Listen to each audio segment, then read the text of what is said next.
First radio program தமிழ்நாட்டில் வர்த்தக ஒலிபரப்பு ஆரம்பித்த அன்னைக்கு ஃபஸ்ட்டு வந்த விளம்பரம் நான் பண்ண விளம்பரம் தான். மன்மத லீலை படத்தில் அடே பாவி சண்டாளாம்பார அவர் தான் எங்களுடைய ஆஸ்தான பாடகர் எல்லாமே. ரஜினிகாந்த் முதல்ல படம் நடிக்க வந்தபோது பாலச்சந்தர் என்னை கூப்பிட்டு டே இவன் பேர் வந்து சிவாஜி ராவ், நீ சிவாஜி ராவெல்லாம் கூப்பிட வேணாம், ரஜினியை கூப்பிடு. சரி வாங்க ரஜினி சார் அப்படின்னு வந்தார். ஸ்கூட்டில் உட்காந்து வச்சு அழைச்சிட்டு வந்து ரெடி சார் வணக்கம், என் பேர் வணக்கம் அப்படின்னு. சார் இப்படிலாம் சொல்லாதீங்க, தமிழில் பேசணும், வணக்கம் சொல்லுங்கள் அப்படின்னு அப்புறம் சொல்ல ஆரம்பிச்சு. அப்பா அங்கேருந்து பார்க்குறாரு, பாம்பேலேருந்து ஒரு டேப் ரெக்கார்டர் வந்துடுச்சு. வந்தது எல்லாம் ரெடி பண்ணோம். அப்பா இதை ஆப்ரேட் பண்ணுவேன்னு கேட்டார். ஓகேன்னு பார்த்தா ஸ்டார்ட்டே ஆகலை.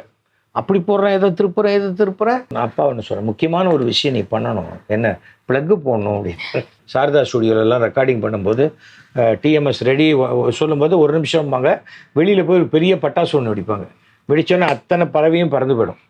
அது வந்து செட்டில் ஆகிறதுக்குள்ளே இங்கே பாட்டை முடிச்சிடுவாங்க. மானசீக குரு கட்டவரில் கொடுக்குறேன்னா என் கட்டவரில் கொடுத்து பத்தாது, அத்தனை பேருக்கு கொடுக்கணும். உடனே பாம்பேலேருந்து லெட்டர், நாங்கள் உங்களை ரஃப்பாக தானே எடுக்க சொன்னோம், ஏன் ஃபைனல் ரெக்கார்டிங் பண்ணிட்டீங்க அப்படின்னு. இவ்வளோதான் ரெக்கார்டிங்கான்ட்டு நான் இன்ஜினியர் ஆகிட்டேன். நான் பண்ண முதல் ஒளிச்சித்திரம் என்னோடய 19வது வயசில் நம் நாடு 275 ஒளிச்சித்திரம் பண்ணிருக்கேன் ரேடியோ சிலோனுக்கு.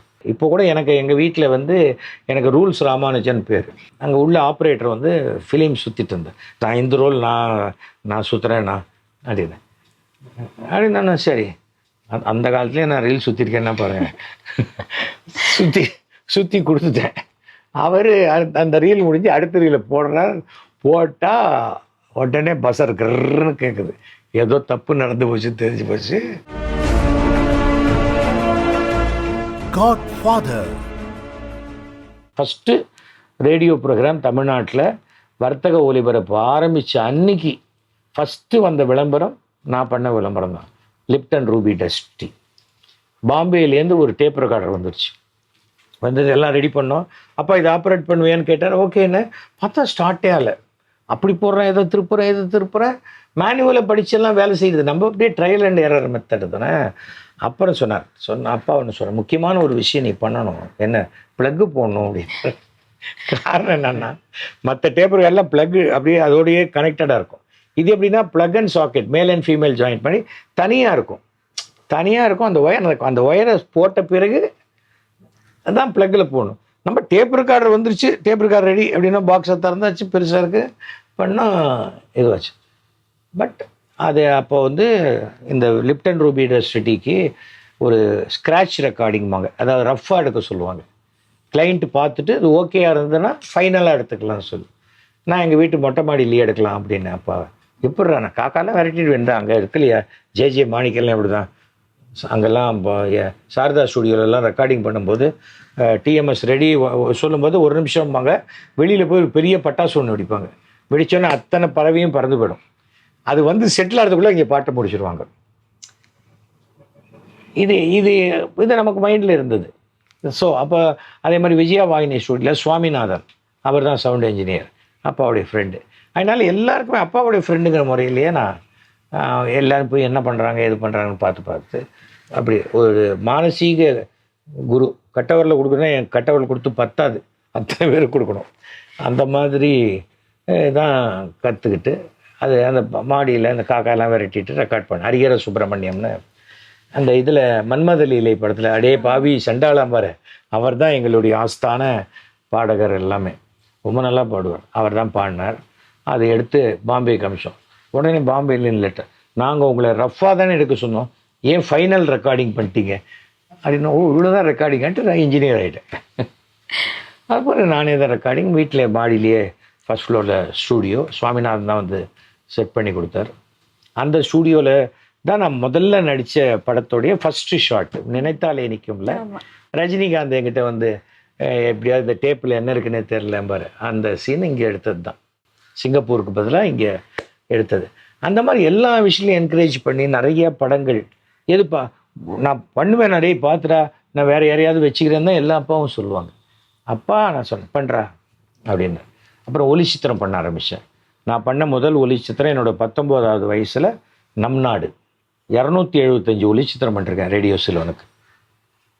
ராத்திரி 10 மணிக்கு மாடிக்கு போனால் காலையில் 5 மணிக்கு வருவேன். அதுக்குள்ளே ரெக்கார்டிங் முடியும். அந்த 3 மணி நேர படத்தை கரெக்டாக 58 நிமிஷம் படமாக மாற்றி டைட்டில் ரெக்கார்ட் பண்ணி அந்த டேப் அப்போல்லாம் கட் பண்ணி ஜாயின் பண்ணும். ரஜினிகாந்த் முதல்ல படம் நடிக்க வந்தபோது பாலச்சந்தர் என்னை கூப்பிட்டு டேய் இவன் பேர் வந்து சிவாஜி ராவ், நம்ம படத்தில் நடிக்கிறான், அபூர்வராங்கல்ல, நீ ஐஷ்மே ஸ்கூட்டரில் ஐஷ்ணு போ, ஒரு ப்ரோக்ராம் ரெக்கார்ட் பண்ணி போடு, என் பேர் ரஜினி பேர், நீ சிவாஜி ராவெல்லாம் கூப்பிட வேணாம், ரஜினியை கூப்பிடு.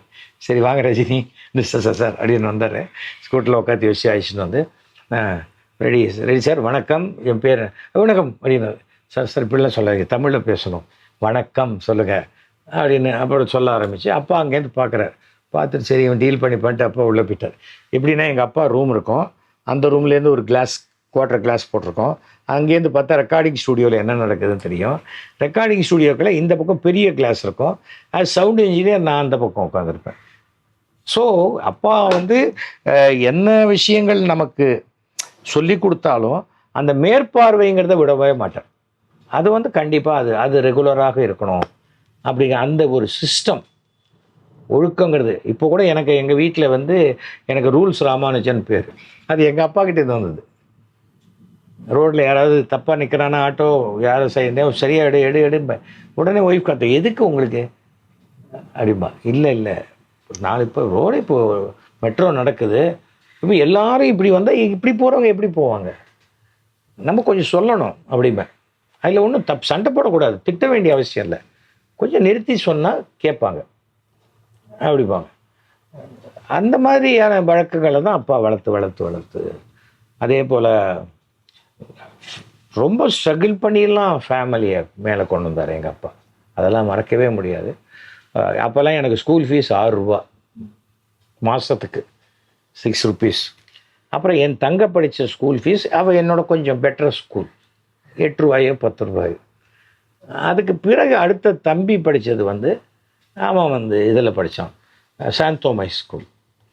அப்புறம் கடைசி தம்பி சென்ட் பீட்ஸில் படித்தான். எல்லாமே அப்பாவுடைய ஸ்டேட்டஸ் ஒசர அடுத்தவங்க. அதுக்காக என்னையே படிக்க வைக்கல. எங்கள் அப்பா எனக்கு உண்டான எல்லா வாய்ப்பையும் அப்பா கொடுத்தார். ஆனால் என்ன பண்ணார், உனக்கு என்ன வருமோ. எப்போ நான் அந்த ஃபிலிம் இன்ஸ்டியூட்டு பக்கத்தில் சேர்ந்துட்டு இப்போ தான் சார் உங்கள் பையன் வந்துட்டு போனார், நெகட்டிவ் பிரிண்ட் போட்டு போனாருப்பாங்க. வீட்டுக்கு வந்தோடனே கேட்பேன், நீங்கள் என்ன காலேஜுக்கு வந்து ஆமாம் நீங்கள் இருக்கலான்னு பார்க்குவேன்.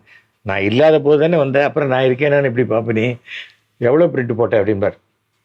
வெறுமனே டெவலப் பண்ணுறது பிரிண்டெல்லாம் இங்கே போட்டுருவேன். சத்யம் ஸ்டூடியோஸ் இருக்குது, இங்கே வாரன் பிரதர்ஸ் அங்கே போடுவேன். அந்த நெகட்டிவ் எடுத்து பார்ப்பார். பார்த்துட்டு ஏன் இப்போ வந்து போட்டேன்னு திட்ட மாட்டார். ஏன் இது அண்டர் எக்ஸ்போஸ்டாக இருக்குது, ஏன் இது அப்படி தான் கேட்பார்.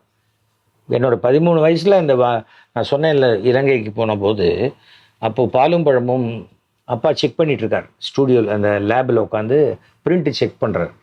நான் அந்த சீஃபோடைய பையன் தானே, அப்படியே எல்லா இடத்துலையும் போகிற மாதிரி போனோன்னே அங்கே உள்ள ஆப்ரேட்டர் வந்து ஃபிலிம் சுற்றிட்டு இருந்தேன். நான் இந்த ரோல் நான் சுற்றுறேண்ணா அப்படின்னு சரி, அந்த காலத்துலேயே நான் ரீல் சுற்றிருக்கேன்னா பாருங்கள்,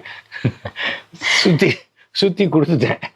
அவர் அந்த ரீல் முடிஞ்சு அடுத்த ரீலை போட்டால் உடனே பஸ்ஸர் கர்ன்னு கேட்குது, ஏதோ தப்பு நடந்து போச்சு தெரிஞ்சு போச்சு.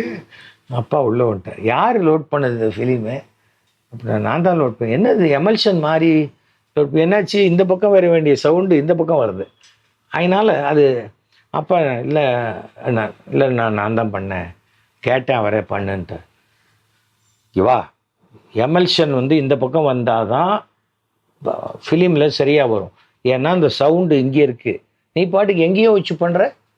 எமல்ஷன்னா என்ன, எமல்ஷன்னா சுரண்டி பார்த்தா அந்த ஃபிலிம் வெளில வந்துடும், இன்னொரு பக்கம் சுரண்டா ஒன்றுமே வராது. அதனால தான் அந்த பழைய பிளாக் அண்ட் ஒயிட் ஃபிலிம்லாம் இடைக்கு வாங்கிட்டு போய் அதை உருக்கி அதுலேருந்து சில்வர் எடுப்பாங்க அந்த மாதிரி. ஸோ அதை உடனே சின்ன பிளேடை வச்சு சுரண்டி காமிச்சு இதான் எமல்ஷன், ஸோ இதை வச்சு இப்படி போடணும், அப்படி தான் டீச் பண்ணுவாரே தவிர நோ இனிமேல் நீ தொட்டால் கையை ஒடிச்சிடுவேன் அப்படின்னா அவனுக்கு வாய்ப்பே கிடைக்காது. அது அப்பா ட்ராமா ட்ரூப்பில் சைடில் எல்லாம் ஒர்க் பண்ணிகிட்டு இருந்தேன். இது எல்லாத்துக்கும் எங்கள் அப்பா அது அன்றைக்கி அந்த கையை நீட்டி விட்டுட்டு என்னன்னு கேட்டால், அப்பா அம்மாகிட்ட என்ன அடுத்துக்கு அண்ணா இப்படி பண்ணுற, எல்லாம் பிளட்டு கொடுத்துட்டு வந்துருப்பா, எனக்கு தெரியக்கூடாதுன்னு இப்படி பண்ணுற அப்படின்பா. அப்புறம் எனக்கு நிறைய அம்மா வந்து கேட்பா, என்ன பிளட்டு கொடுத்துட்டு வந்தேல அப்படின்பா. ஆமாம், எப்படி கண்டுபிடிச்சே அப்படின்னு வேற கேட்பா. அதான் கையை ஏதோ நீட்டி விட்டு வந்திருக்கீங்களே, இதுக்கு மேலே என்ன இருக்குது.